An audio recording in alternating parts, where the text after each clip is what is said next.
Get all elements of this recording. Takes a second to get into the live stream. And there we go. Let's go live, and then let's make sure that this is broadcasting into our group.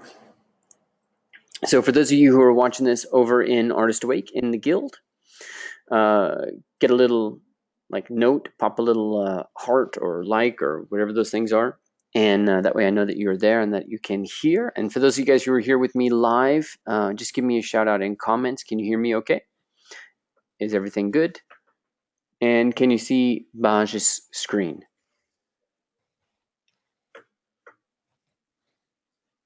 Okay, Andrew Matthew, seeing his art station. Yes, exactly. Baj, my friend, so nice to meet you. So we have never talked before, right? I mean, besides email. No.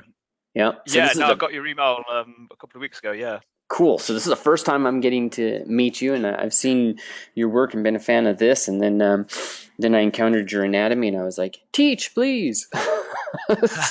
and you said, "I'm still a student." Someday maybe. I'm still learning from people, so I think I'll wait until I'm more comfortable, and then maybe in the future I'll consider it. I get it totally.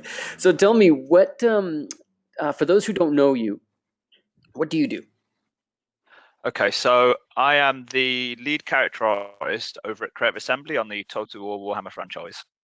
Great. And what does Creative Assembly do?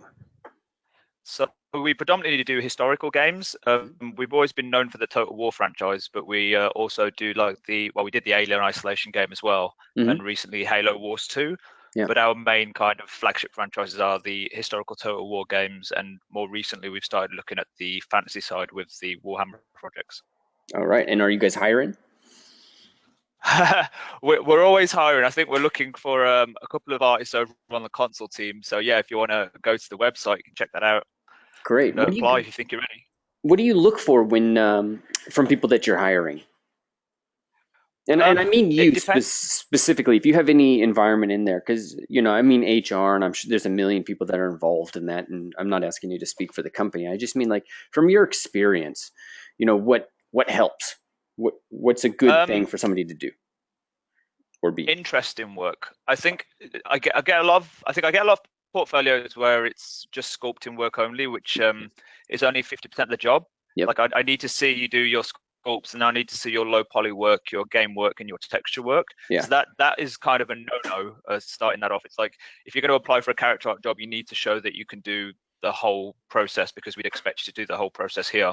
Yeah. Does it make sense that it's important for you to be more than a digital sculptor? You got to be a character artist. That's the way I like to explain it. Does that resonate with you?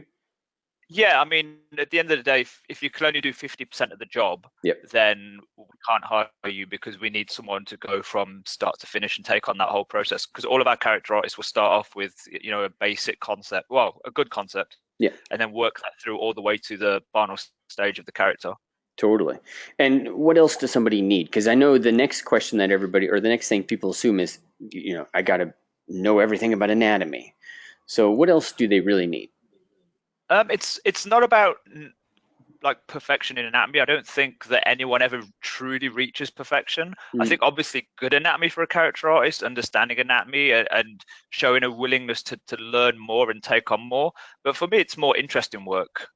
You see a lot of repeat work. You see a lot of repeat fantasy work, and it can be very samey. And when you're looking at 2 or 3 portfolios and the work looks the same, I want to see something that really stands out. That's great. That's a great point. I love that interesting work, because you're right. Like we see this even with the environment artists and the props. It's hard to create interesting props now, because everybody's out there modeling from the same reference to some extent. Exactly. It's showing that you can take. I mean, if you could do your own kind of concept work, that's amazing. That's great. But if you work from somebody else's, it's put an interesting spin on it or make it look. It's completely different to what something that I haven't seen before. Yeah. Obviously, a polished result, it still needs to be good, but you're going to stand out against somebody who makes the perfect polished historical piece. You as an artist will still stand out to me, and I'll be inclined to want to bring you in for an interview, even for a chat, just to see what your mindset is behind those pieces. That's great. So, how'd you get started in this industry? So I started almost 10 years ago. I worked for a company called Jagex in Cambridge. They make RuneScape. Hmm. And I worked there for 5 years doing super low poly art. The workflow there is fairly different compared to what you might find elsewhere. Totally. But it was super cool because you could get a character done in a day or two, versus the 4 or 5 weeks you might spend working on a character when you've got to deal with sculpting and texturing and UVs and all of that. Okay. All right. What about I did start off education? as a yeah. So ironically, I did a degree in software engineering, not in art. So I did a programming kind of degree, Okay. and then decided after I finished university that I wasn't particularly keen on programming. Yeah. And so, like, a couple of friends showed me some art software, like hooked me up with a copy of Max just to check out, and I fell in love with it. It was more creative from my point of view, and less kind of still technical, but to an extent, it was more free flowing. And I realized after that I kind of wanted to do art more. Hmm. That's interesting. So you took a pay cut. Well, I didn't start off in a job doing software engineering. As soon as I finished university, I thought, yeah, this isn't for me. So I just took a change in direction. Yeah, I So what I did understand. was I just worked in an office for 2 years and then just worked on developing myself as an artist until I was good enough to work in a company. That's great. Did you do a lot of Yeah. self-teaching? Did you take online classes, mentorships? It was all pretty much self-taught, but Yeah, obviously, I mean, this was 10 years ago, so there was a lot of, I think it was one of the online tutorials. I think it was the Joan of Arc one that was popping around many, many years ago, and that was the first one I started with. that's great. And then just taught yourself and worked on things. What? Yeah, pretty much. Yeah. So aside from interesting artwork, what is one of the other things that you look for in people's work? If there's like one other feature that's important, so interesting work, another take, so that you know there's actually a brain behind this and not just some mindless desire to work in games. Yeah, the technical elements. So the Okay. low poly elements. So Ah, looking past the sculpt and looking at how well you do read topology, how well you deal with edge loops, because all of that is super important. And then looking at your textures, looking at the way you UV and pack UVs, mhm. all of those things definitely stand out. And especially when compared to someone who has poor UV skills or poor read topology skills, I think that there's been a bit of a trend where you sometimes see people just using Z remesher Yeah. in ZBrush, just quickly pull out a low poly mesh, and it's like, no, don't do that. That's not how it's done. That's What, yeah, put in the effort, put in the time, and realize that that is half the job. yeah. What are some of the triggers that tell you somebody has done that? Like how can you sense it? Oh, I just look for the spiral edge loops. Got You'll it. see one. You'll look around down someone's arm, and it's like that edge loop is spiraling, or they don't put edge loops in where the fingers are going to deform or where the knees are going to deform, and it's just Mm, all evenly quadded all the way through. And it's like, yeah. yeah, I can see what you've done Uh-huh. I know you. there. Cool. Can we take a look at some of your, if you don't mind, I want to take a look at the professional work first, and then we'll work our way Sure. back. Because I see you got personal, you've got some concept, and you got visual development. But if we start at the professional, um, tell me about, if you can, the Yeah. creation of any one of these pieces. Just, what part of it you have. Is it a team? And a little bit about just how this works for you on a daily basis. Okay, so I'll start. Well, this is the most recent one, so I'll take this one here. And So these what these we'll are do is beautiful, man. These are just awesome. it's a ZBrush asset for one of the Tomb King Okay. units that we really my favorites. I want to work on this character. Um, it ended because my computer just couldn't handle one. Um, So what I'd do is I'd start off using a combination of ZBrush and 3D Max. I know Yeah. a lot of people have started to transition over to ZModeler in ZBrush, but I kind of still like using Max as a place to start making my pages and making my hard surface elements. And then what I'd do is go Zio is breaking out up apparently. Yeah, I'm hearing some. When you move the screen, it breaks up. Maybe there's some. Okay, I tried. not too much. I'll just keep image for now. Is that okay? Yeah, as soon as you stop, the audio goes fine. So as long as you're not talking at the same time. Okay. Right, I'll just leave this running then. So yeah, we start off using, most of us start off using either 3D Max or Maya. I prefer Max, it's just what I've always used. Yeah. And then start building base meshes in Max, just, hard surface meshes and things that are kind of put together using edge loops to retain edges, kind of the way you see a lot of sci-fi characters done, a lot of mech characters done. Yeah. And we traditionally use that for armor. Again, I know some people are transitioning over to Z Modeler, but for me, Max is it's kind of what I'm rooted in. I quite like its system of building things. And then I'll take all of that into ZBrush and just kind of start detailing, start finding elements that I need to sculpt, if there are any. I think in this character, it was only really the face that I sculpted. Or actually the body, if I just scroll up.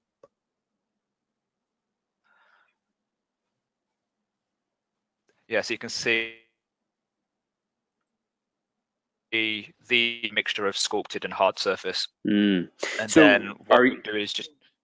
Sorry to interrupt. Sorry, go ahead. Are you saying that the bulk of this is 3D modeling and then you take it into ZBrush to create the veining and the cracks and things like that? Yeah, for this guy specifically. For a lot of the others, it might be the other way around. So if you've got, if I show you another one, for example, this guy here.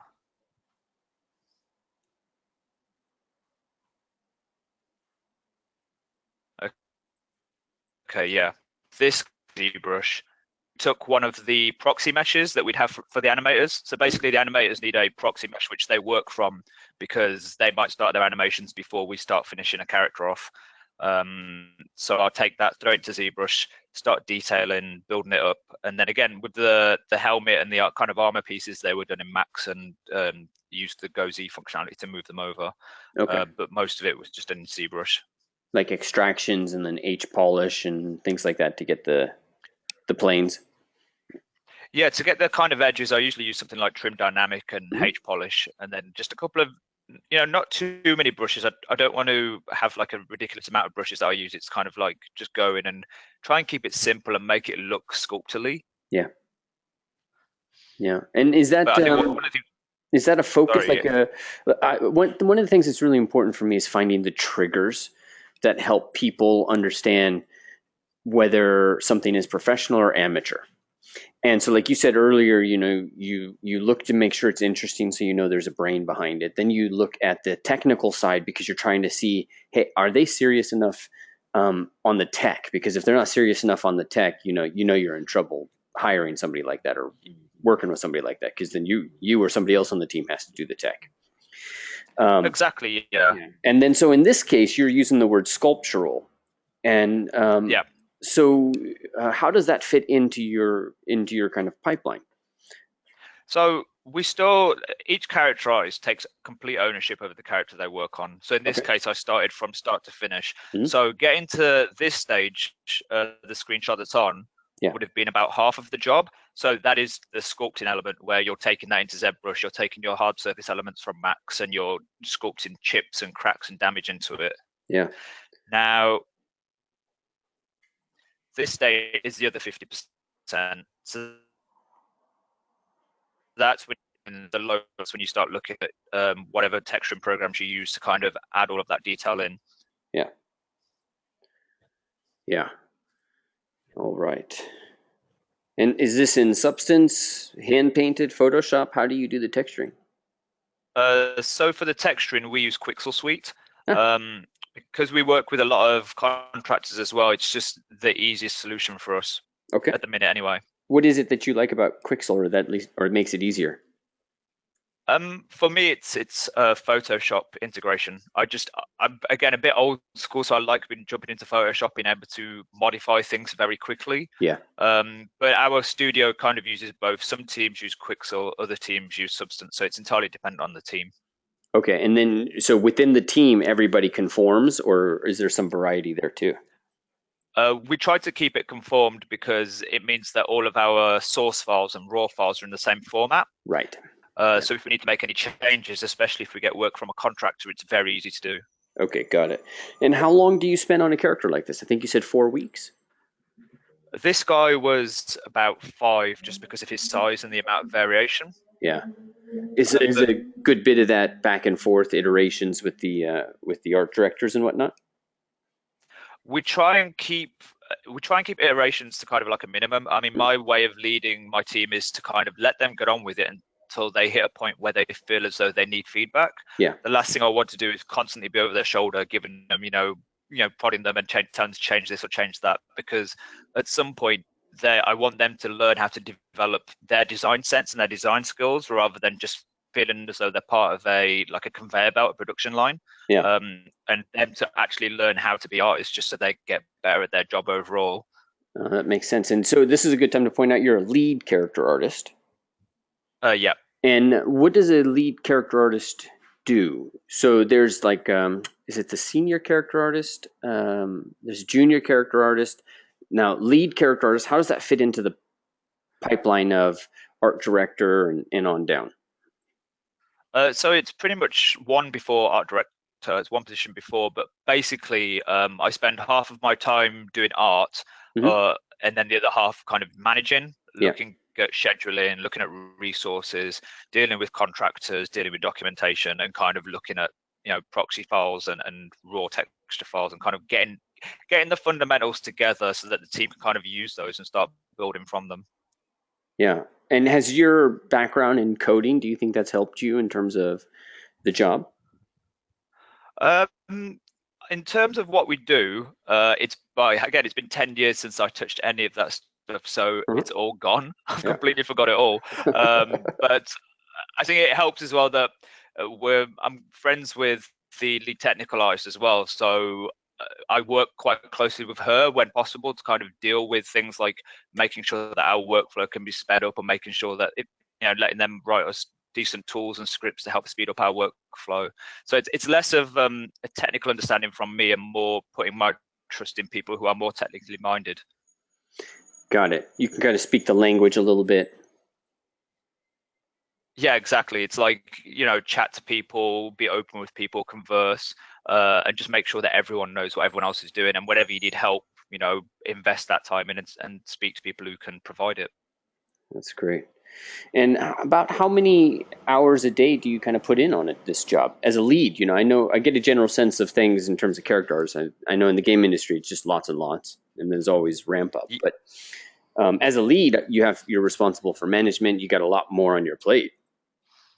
So I'm not a fan of crunch. I'm not a fan of tons of overtime, Mm-hmm. because I like to go home to develop my personal skills. I'd like my team to go home to develop their personal skills, Yeah. their personal art skills.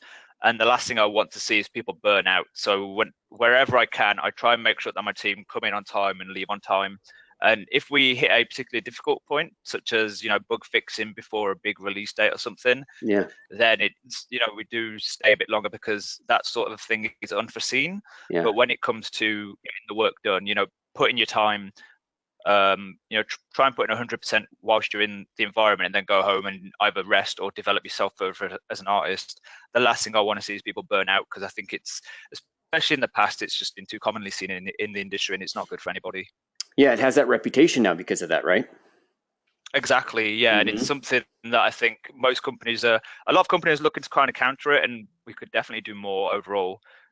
I think as games jobs have been kind of accepted almost as a 9 to 5 job over the years, rather than people staying and sleeping in the office as Mm-hmm. much as what they used to. It's kind of ensuring that acceptance is widestream, and making sure that everyone sees it as a normal everyday job, which should have core hours, and then you go home and you rest and recharge. Yeah. 10 years ago, when I was working at Pixelogic, there was burnout was very common. Crazy hours. Yeah. Even at the large companies like Electronic Arts and different places like that, there was just reports. But I've been hearing more and more from my friends, like, because Blizzard's right down the road, it's pretty regular. It's work, it's serious work, but it's pretty regular hours. Yeah. You know. Yeah, I think as long as people start to kind of convey that, and you see an improvement, and it gets better. Because again, looking at it from a schedule point of view as well, if you've got producers looking at your work, and seeing kind of what speed you work at, if you're working too much overtime or you're working on weekends, you're essentially skewing that schedule, and you're saying, oh, well, you're working faster than you actually are, but you're not actually doing that. You're just staying late to get things done. Mm-hmm. So by ensuring that you work within those core hours, you keep a consistency with everybody else. That means that producers can do their job better because they have more accurate time ups for tasks. That's great. So how do you get yourself inspired to work on your own work after long days and management, right? Because management's a different brain. Yeah, it's a I lot know of that from my meetings. day job. I, so I did a lot of I did a lot of 3D at home over the years, and then like in the last couple of years, I decided I kind of wanted to transition over to 2D, Hmm. spend a bit more time doing 2D because again, I did a lot of 3D at work, Yeah. and I thought, well, I kind of wouldn't mind trying to better my anatomy skills and drawing cloth and just looking at color theory. And I think it was one of the core reasons I kind of went into characters because it wasn't necessarily the 3D art side. It was taking an idea in my head and bringing it to life in Yeah. whatever form possible.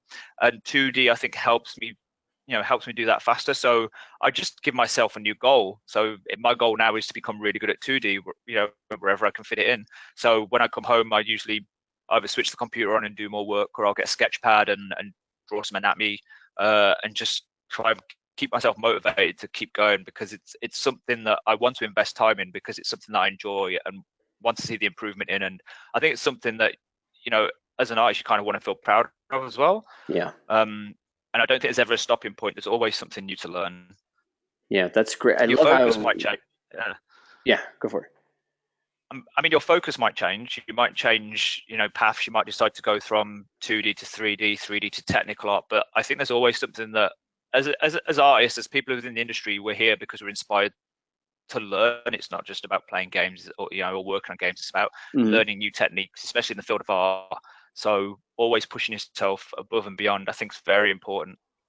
Yeah. There's a great quote by Stephen Pressfield. He says that warriors and artists play the same game of necessity.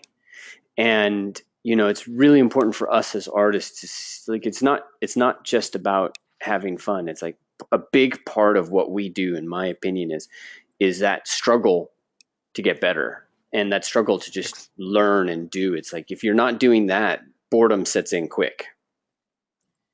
Yes, I'm very restless. I try and play video games every now and then, and I have to force myself to fit in time to play games. Otherwise, I just won't do it. Hmm. But I can get to a point where I'm watching something on the TV or playing a game, especially over the Christmas break when I'm not at home. I go to somebody else's house and I'm just like, oh, I'm bored now. I need to be drawing. I need to be doing some sculpting. I need to be doing anything Yeah. that's work related because my brain I can't sit still. Yeah, totally. All right, so you switch your focus. I love that. You go into 2D because you're in 3D. And you Yeah. said also tech art and things of that nature. But what kind of standards do you hold yourself to? Like, how do you keep that game like a productive game instead of it just being a game where it's like, oh, I'm not good enough at drawing yet. I need to get better. How do you deal with some of those inner voices and conflicts?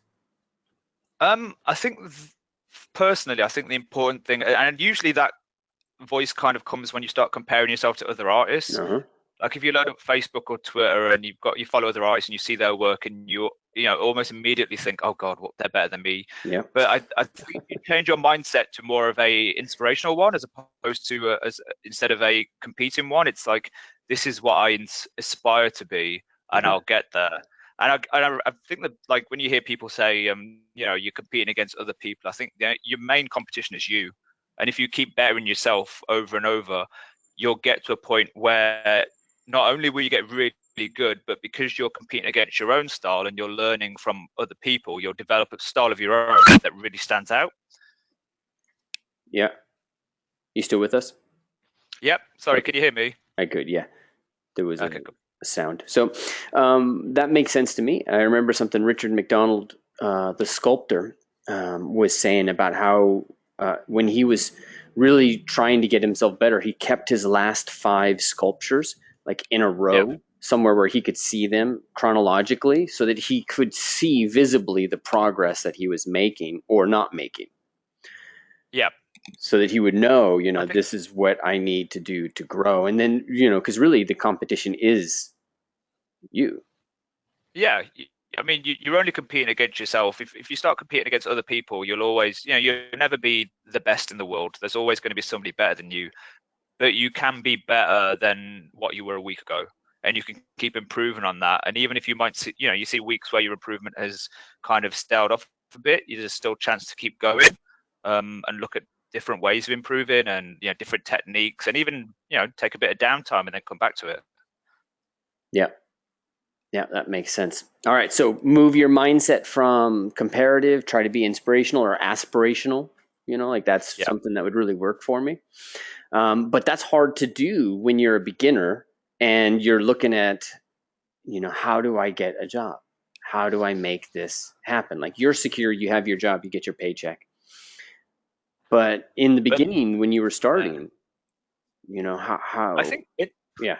see, in the beginning, I was more confident than I was later on. And I Really? think it's in the beginning, yeah, because you're playing with new tools and you're playing with new techniques, Yeah, and you are I think at the beginning you're kind of at the peak of excitement. When you pick up a copy of Max for the first time, or soft, ZBrush, and you start playing with it and learning, right. you're learning exponentially faster than you might be later on. So you're taking in all this knowledge, and it's very exciting. It's like, oh, I've learned this today and that today and this today.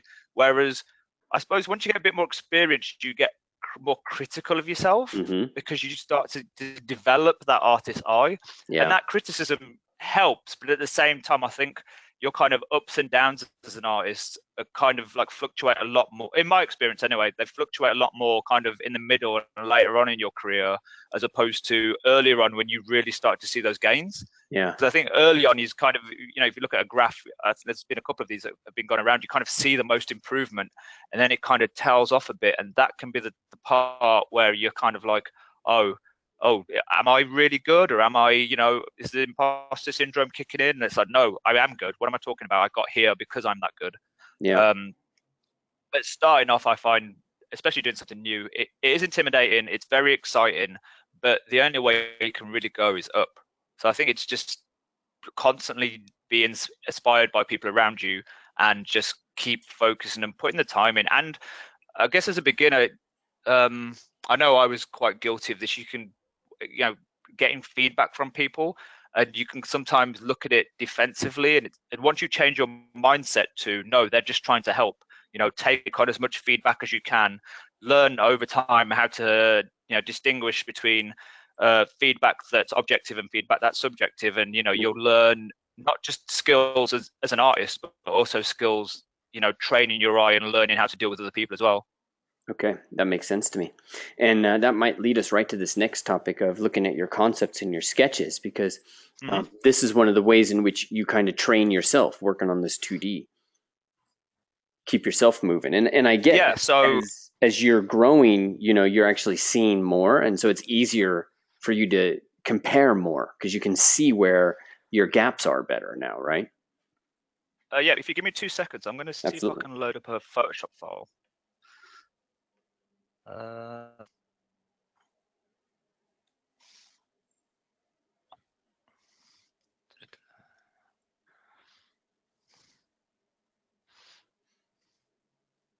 I see what you mean about learning to draw drapery now. yeah, I'm trying to find different ways of doing it. I'm just trying to find where is it? There's one here somewhere. Is it this one? Here we go. Yeah, you can see where I started with this character. Mm-hmm. You can see I would do it again and again and again, taking on feedback, taking on bits of criticism from different people, and Mm-hmm. developing it into the one furthest to the right. And I think that's kind of helped me in 2D is doing something, posting it online, getting feedback, changing the proportions, changing the way it's built and the way it works, getting more feedback, reiterating it on the design again and again, and then keeping them just lined up next to each other, so you can see where you've gone from A to kind of, A to D in this case. Mm-hmm. Yep, totally. That's kind of my way of trying to learn the 2D element, rather than, I don't want to just post a piece of work and then just never look at it again, because I Mm-hmm. don't feel as though I'm learning anything from it. Yep. I feel as though doing it this way, I can see that progression. That's great. Actually, something like that would just happen to me the other day with my daughter, because the teacher told us she's not reading fast enough, and she's reading at like 30 words a minute. They want her at 60 words a minute and more accuracy. So we were like, oh crap.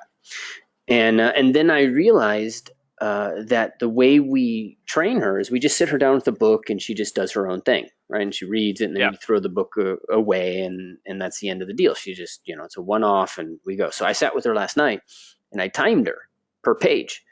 Go Yeah. through it, read it, and then she doubled her speed right away because she was focused on this as a test, and she just grinded on it, and she got 3 times faster by the end of the night on that, and it was just impressive. And I started to think about like how we as artists, we tend to do this too. We just kind of were on our own, and so we do something, and then next day we do something, and then a month goes by and we're like, I'm not growing, but I'm doing stuff. Yeah. I think you don't necessarily see the growth because you could potentially be working on radically different pieces. Mm-hmm. And I guess especially in 2D, if your style changes slightly as well, Sorry. Oh, you okay with that? That's okay. Weekend warriors. At some point, it's like, how do you differentiate between style and improvement? So I think taking the same character and just doing it again, almost like exercise, you spend every Wednesday, could be leg day, and you do those same exercises to build up that muscle. It's a similar kind of thing, only in this case, it's learning through rinsing, repeating, and iteration. Yeah, that makes sense. But not just repeating, like you're upping the ante, each time. Exactly, yeah. You don't want to lift the same amount. You want to up the ante and get more in. Exactly. And just taking on feedback, I think that's definitely important. And it's one of the biggest driving factors because at some point your eyes are going to get tired and you'll stop seeing where the flaws are and where the issues, where things can be changed. Yep. So having somebody else's critical eye look at it and then taking that feedback on board and reiterating, I think is great. That's great. And then is there, like, let's say, for example, you're working and you're going through this, is there some trigger that tells you it's time to stop, or do you believe it's important to kind of push through the pain and keep drawing when you're feeling like it's not going well? How do you manage that? I think at some point you do need a break because at some point you're going to keep going and you're going to slow down because you're not motivated, or your brain's somewhere else. And I think at that point it's almost like meditation where you take 10 minutes, take half an hour away, or whatever time you feel you need, and then come back to it with fresh eyes. I think that's definitely important rather than trying to just drill away at something. And it's, again, this kind of ties into the whole crunch overtime thing. It's, at the end of the day, go home, rest, come back and look at your task, especially if you've got a difficult task that you might come back the next day with fresh eyes on. Yeah. Yeah, that makes sense. Have you ever had to tell one of your artists, like, go get a cup of coffee? Take a break. I'm sure I have. You see, people get stressed because either the software breaks, which does happen sometimes, or they might be struggling with something. But I think all the artists on my team are quite determined and strong-willed anyway, so they tend to plow through it. But they're a good bunch, so I try not to be too critical of them. Yeah, that's great. It's one of the most important things I learned was how essential it is to take breaks. And I think someone was telling me there's a Pomodoro technique. I'm probably pronouncing that incorrectly, but I discovered it through a different name, and it's just every 45 minutes, get up. Yeah, I think you need to do that anyway, just to stop your legs from going numb, especially in front of a computer. Yeah. Or fortunately, we have standing desks. Yeah, sorry about that noise. We have. That's okay. Yeah, we'll just let our hot rod go on about his business. Sorry, I forget what time it is over there. It's like 9:30 here in the evening. Yeah, no, it's 1:30, so lunchtime. Okay. Nice. Yeah. All right. So, what about anatomy? What got you focused on anatomy? I think, well, again, being a character artist, I started off as I should have mentioned when I started off working in the industry, I started off as an environment artist and then moved into characters. Mm-hmm. The reason being is because whilst I enjoy doing environments, with characters, I can kind of see the progression in kind of a small focused area rather than over a big sprawling scene. Mm-hmm. So I decided to change my focus and move into character art, which is why I kind of got here, but a lot of that came down to studying anatomy wherever I can, and not just studying it, but finding a way to study anatomy that worked, Exactly. that Yeah. kind of helps take the knowledge in. So looking at some of like the techniques that Scott Eaton would provide or that Stan Propachenko would provide is kind of looking at those elements and bringing those in. Yeah. That's great. And so that's what I wanted you to talk about for a second is how to learn anatomy, because I've spent a lot of time learning it. And one of the key things that I've learned through it is that a big part of this process is just developing strategies to help you, and then not getting locked onto details. Like, at the end of the day, there's plenty of sculptors I know that sculpt, just beautifully. But if you were to ask them, like, where's the, let's say, where's the brachioradialis? They'll have long forgot. It's totally unimportant to them anymore. They can see it in their mind, but the name is irrelevant to them. So they're not stuck on those details. So like if we were to take a look at like one of your pieces, like the face, for example, like what did you do there, and what was important to you in learning the face, and really locking in facial anatomy? Because I see a lot of notes and structure, things of that nature. I'll be honest with you. Yeah, honesty's good. I lost you. Lost your audio. There you go. Oh, can you hear me? Now I can. Yep. Oh, brilliant. I think what I was saying is that I still forget a lot of this. Yeah. It's not something that you can do once, twice, three times and it gets stuck in.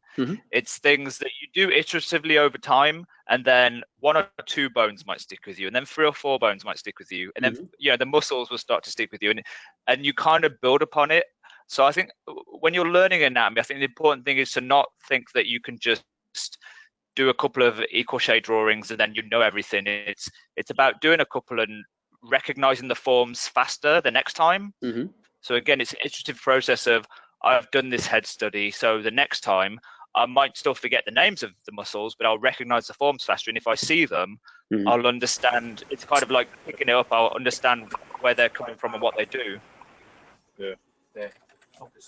Yep. Michael, I just muted you. And Tatiana, I'm going to make sure you're muted too. Okay, there we go. Yeah, and that's, I think, what's important is that you're not remembering the names, because it's not about remembering the names. Yeah, it's about looking at the form.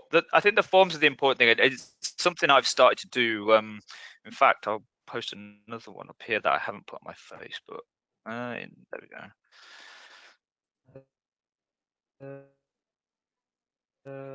Go.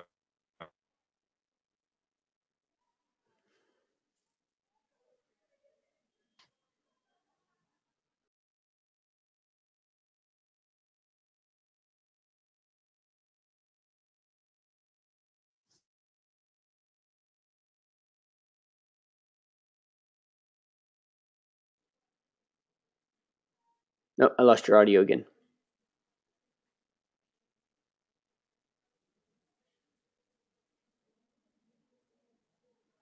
And the screen's not updating. Nope, can't hear you.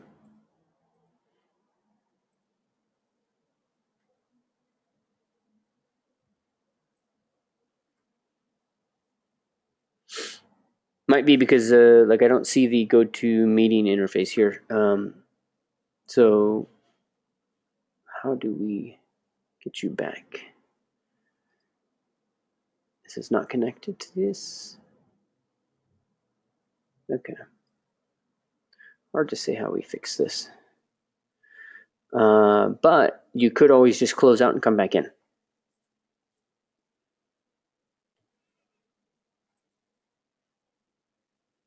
Hey, Alejandro. Thanks, my friend. Glad you're enjoying this. Sorry for the tech issue. There you go. I see you come back in. Do me a favor, though, Baj. I hear you. I want to make this a little bit more stable. So somewhere on that GoToMeeting interface, there's down in the bottom right, there are two arrows that cross each other. Yep. And it'll say switch to desktop. So just switch to desktop. Okay. Yep. It'll kick you out, or it might kick you out, or whatever. But anyways, it'll be a little more stable than the browser. Yeah, I think it just has to be for the installer. Yeah, I don't know what happened there. I don't know if the internet went down on my side or not. Sometimes it can be temperamental. Oh, not a worry. Not a worry. We'll get it figured out. So as soon as we get you through the desktop, then we'll keep going. Yep, still in the web, I see. Yeah. Did you click the two arrows? Oh, it's installing. That's right. Yep, it's installing. Yep. Go to start in. There we go. Michael is asking, is it worth sending in a speculative job application to Creative Assembly? And in my personal opinion is always send in, but let's say Michael. Let's take a look. Griffith. And I'm going to look at your art. Oh, what happened?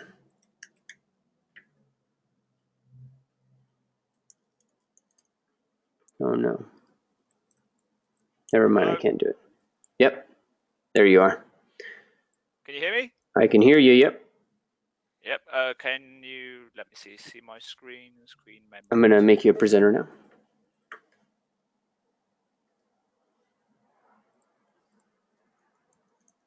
trying to figure out which screen is which.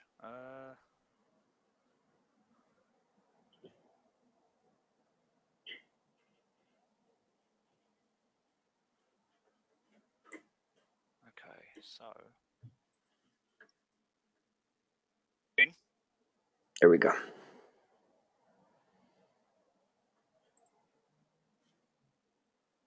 Yep, just check and see if you can see my screen. I can see it, yep. Is that the Instagram screen? Yes, it is. Brilliant. Okay, so brilliant. Yep. Okay, so back to what I was saying before. Sorry, Baj. I just made myself a presenter. Okay. Now I've got to put you back in. Brilliant. There we go. Yeah, we're on the Instagram. Okay, cool. So what I've started to do, and it's something that one of my friends who used to work at CA started to do as well, is blocking out the forms, kind of Bridgman-esque style, and just analyzing the forms and the silhouettes. So taking a photograph of an arm at one pose, and then rotating around, mentally, and trying to draw it from another pose using primitives. And I find that's kind of helping develop my sense of 3D, transitioning it into 2D. Yep. So yeah, it's another technique that we're kind of taking on and trying to see if that works. Got it. That's great. But I do try quite a few different ones. I think it's always worth experimenting as well, and just seeing what clicks for you. Because for some people, I think the kind of the overall theme is don't just copy what you're doing, don't just copy what you see, because you're not really taking it in. It's maybe draw it, analyze it, put it to one side, and then try and draw it from memory. So you're really training that side of your brain to take in some of that, taking some of those visual elements, taking some of those silhouette changes and shape language. Yeah, I understand. But one of the things that's I find kind of really fascinating about this is a lot of times when people study anatomy, they lock in and, it gets tight. But if I'm looking at your concepts and the sketching that you're doing, you're studying and you're doing your like exercises, like you're over there, you're lifting weights. But you come in here and you're playing with, all kinds of designs. Yes. So I have fun with it. I don't want to just do anatomy all the time. I want to play with anatomy, play with designs, play with style, and just kind of find something that I click with.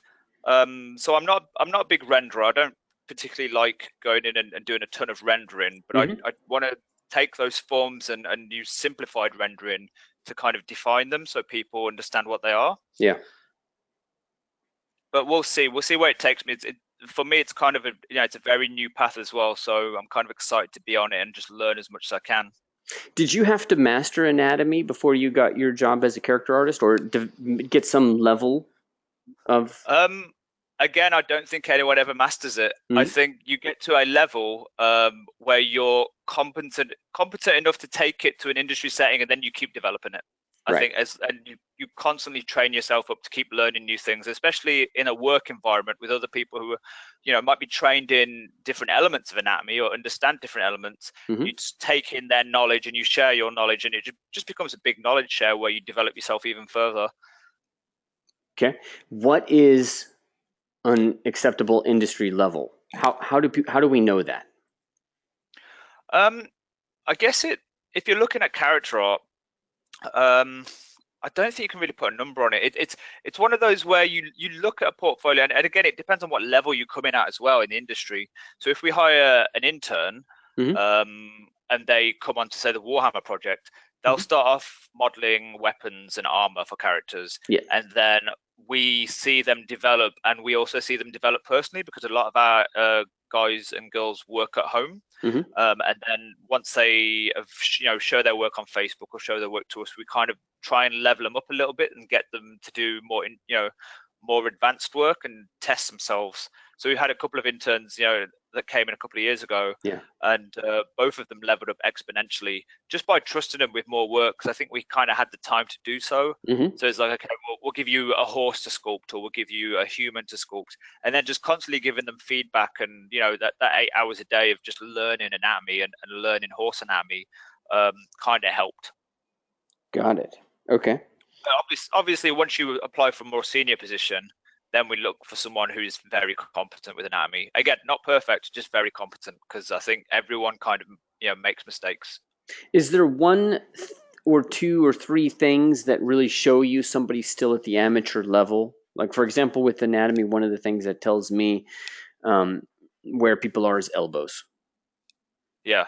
If they haven't sculpted the elbows, and if that's all crap, and they don't have the epicondyles, I don't care how good their torso is. I know what's going on.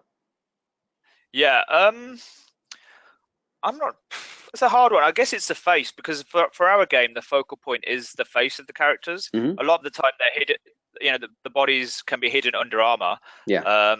So if they sculpt a good face and they understand the way the face works and all the subtleties, then I feel as though I could help develop them further. But if it's the one place that they neglect, then everything just falls apart. Like there's no amount of work you can do on the rest of the character to take away from that. Yeah.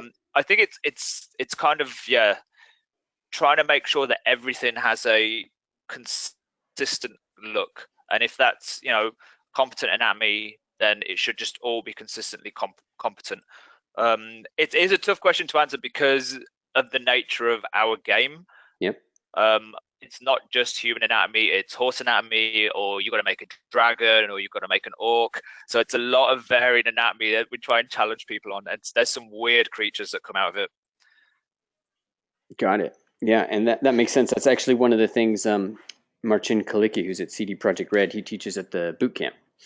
And that's what he started this bootcamp out with, is if you don't know the face, you got to start here, because this is the thing that's going to inform everything else. All the sculpting challenges you have are in the face.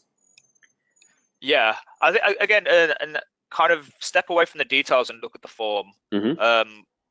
Again, what I try to do with these illustrations is look at the actual form that you see on the surface, and don't send me a sculpt with a ton of skin details and cuts and pores. It's like, look at the actual form, and the rest is just detail after that. Yeah, that makes sense. You can't nail the form, that the detail makes the detail's not going to improve at all. Yeah. So would you say muzzle of the mouth versus lips? Like, lips are a detail at the end of the day, perhaps. Yeah, I mean, going even smaller than that, like looking at the shape of the fingers as opposed to looking at the wrinkles on the knuckles, for example, or the wrinkles on your finger joints. It's like going into that sort of detail. You just start spamming it on, and you might make it look nice, but if the rest of the finger looks incorrect, it makes no difference. Yeah, and I think that's the second time you've mentioned hands. So that was the other thing that kind of that interests me, because I'm always looking for, like, what is the one thing that students can do that if they do it, somebody like you is going to say, oh, damn, like, this person's got skills. Hands is a good one. Yeah. Hands is a good one, and especially if you go for a job at a company that makes first-person shooters, I think hands is definitely important. Yeah. But for us, yeah, it's more the overall form, and I personally look at interesting fantasy art portfolios Mhm. because again, it is a lot of fantasy art. So I'll look at people who do something different. I don't need to see like another orc. I want to see, maybe an interesting spin on that orc. But if I see potential, I think especially with a junior or an associate, if I see Mhm. a good potential to learn, and you follow them on Facebook and Twitter, and you see them posting work all the time, I'll usually want to interview them because you can see that they're starting off on their growth and they're going to get somewhere, really high, versus someone who is middling and kind of stays middling and Mhm. doesn't really develop after that point. Yeah. It's like someone who might be at a lower level than them but is showing, so much potential in the long run versus someone who just stays kind of like flatlined in the middle. Yeah. It's always going to be the person with the most potential that's going to, get in there. Got it. All right. So now we're right there up at the time. So I know it's getting late there for you. So I think I'll have I'll open this up for questions, and then I've got one question for you. So Sure. let me see. There's a tech question I think by Jan. I'm trying to see if I can find it. Da, da, da, da, da, da. Kyle was saying how long it takes for you to. No, that's different. So Jan is asking, do you use turbosmooth together with edge loops to control the mesh? Oh, for hard surface elements, um, usually in Max, I use the smoothing groups, and you Mm-hmm. can change smoothing groups on different faces, and Mm-hmm. it minimizes the amount that you rely on edge loops. So if you use smoothing groups on different faces and then turn on turbo smooths to retain smoothing groups, it does help quite a lot. And then you can reduce the amount of work that you need to do, add in control loops to retain those really sharp edges. Right. Okay, got it. And how much, because this is one of the questions we have to deal with in environment arts. How much, well, let's start here with this one. So mostly what I see nowadays is a high polygon or a high res sculpt first approach and then optimization. Yeah. Because I'm Yeah. assuming, people want to know you can go the mile before they figure out how to get you there faster, right? Make Yeah. sure you have the endurance and the skill to do something that looks awesome. So, but then we have this trade-off, and it's this trade-off of what Jan is asking about. How do we do this efficiently and with this game mentality? Because game is, there's a craft to that. So, how important is optimizing things like that and using it in this way of like using smoothing groups? How important is that in your consideration to bring somebody on and say an intern versus if they just throw a bunch of edge loops in there to control it? So for high poly stuff, it's fine because high poly assets never go into the game. High poly assets are going to be baked onto a low poly asset. So most of the edge loops should come on the low poly. So when it comes to your high poly, you've just got to follow, certain rules to make sure that it bakes down correctly. For example, not having your edges at, perfect 90-degree sharp angle, because nothing in real life is really, that perfectly angled. Mm-hmm. Everything has a kind of curve to it. Yeah. So when it comes to your high poly, I'm not too concerned with how you build that. It's Yeah. entirely up to you. As long as it bakes down nicely to a low poly and you get that transition, that's the most important part. Yeah. And in the low poly, are you beveling edges or do you try to do that in trim sheets or keep it as low as possible? So poly count wise, it depends entirely on the asset. We normally set the artist a limit and then see whether they can work within it. And Yeah. there might be a bit of back and forth if they need to go above. But for the most part, we generally hit the nail on the head. But the low poly is just the main thing is edge loops. So making sure that you build your poly, your low poly in such a way that it can deform properly around, say, the arms or the shoulders or the Mm-hmm. legs. Mm-hmm. That's the key part for me. When you're looking at edges, we don't really add control loops in your low poly. You Yeah. normally just change your smoothing group, Yeah. which will give you nicer shading. Okay. But yeah, the most important thing with retopology is being efficient and looking at ways that your low poly is going to deform. Those are the most important things for me to look at anyway. Okay, cool. And what's the polygon count you're working with for, let's say, not a hero character, but like, mid-level character? It depends so much. Let's Mm-hmm. say if you look on this page and you look at the rat, the fourth picture from the right, Yeah. I think each of those is about 10, 11,000 triangles. Okay. And then the big guy on the left, the golden necrosphinx, he was about 45. And triangles, if you want quads like you'd see in ZBrush, you just double it. So 20,000 quads, right? No, Yeah, pretty much. I mean, in games it's we less. talk about triangles. Sorry, yes, it's the other way around. Yeah.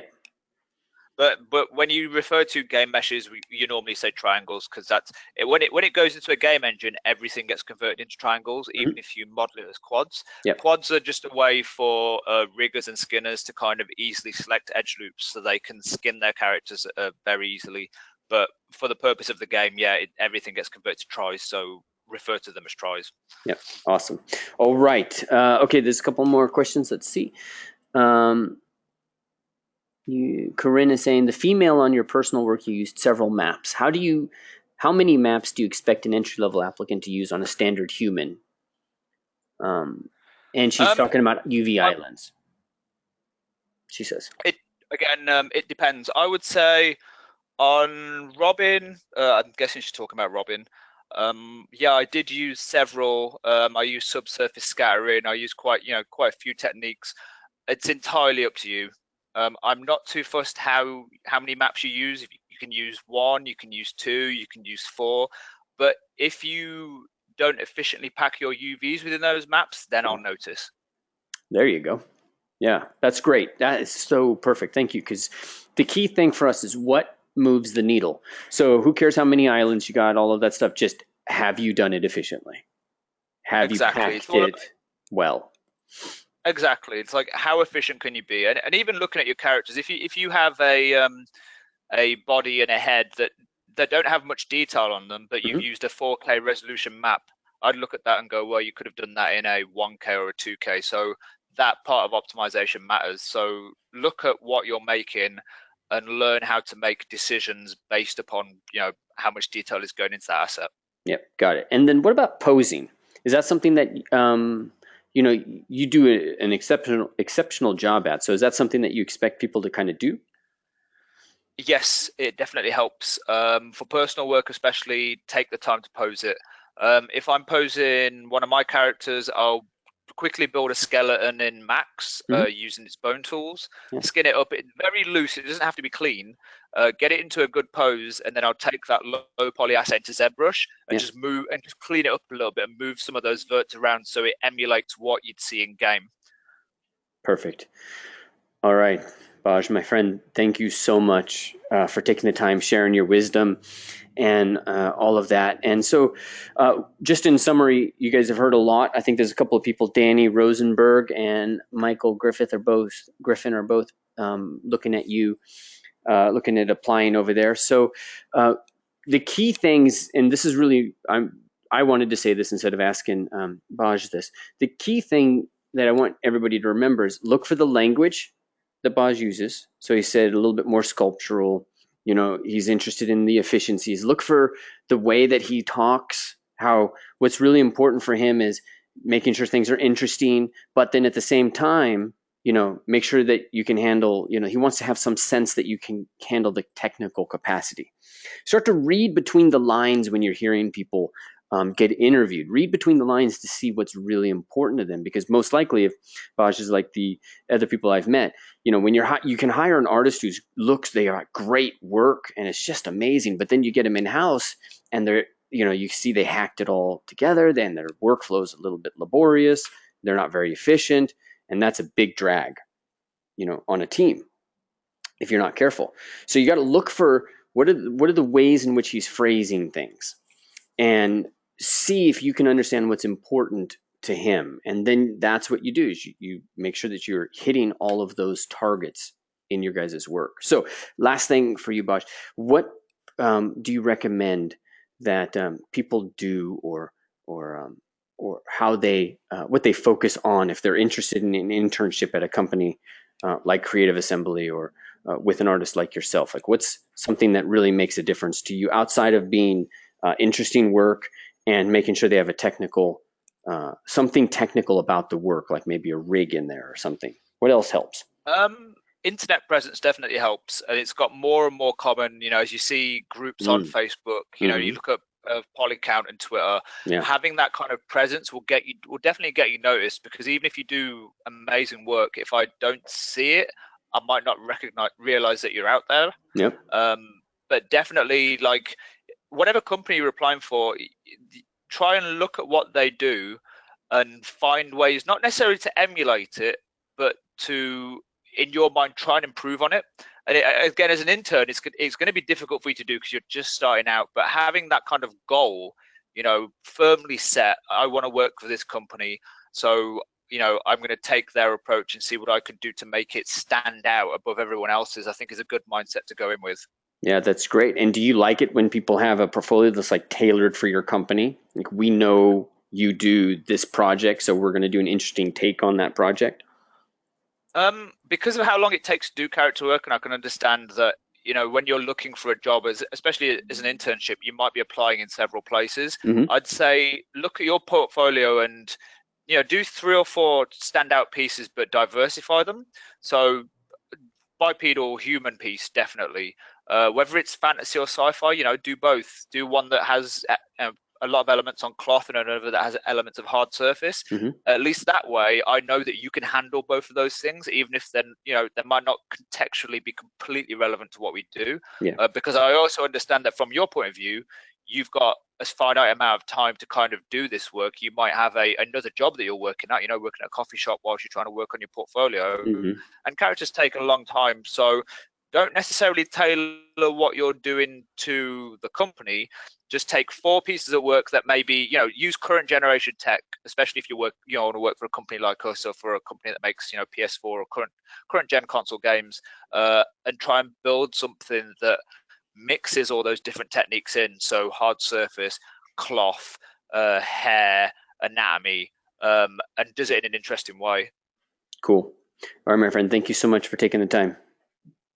No worries. Thank you very much for having me. Absolutely. It's great to talk to you. Okay, guys, any questions? You can shoot them to me, and I'll get them to Baj, and then we can kind of go from there. Otherwise, you know the drill. Head over to the video in the guild. Tell me one thing that you really picked up out of this, so that I know you guys are acquiring more and more knowledge, because as you know, we do this on a weekly basis. So in order for me to keep doing that, you guys tell me what you're learning and what's working. All right. Baj, thank you so much, my friend.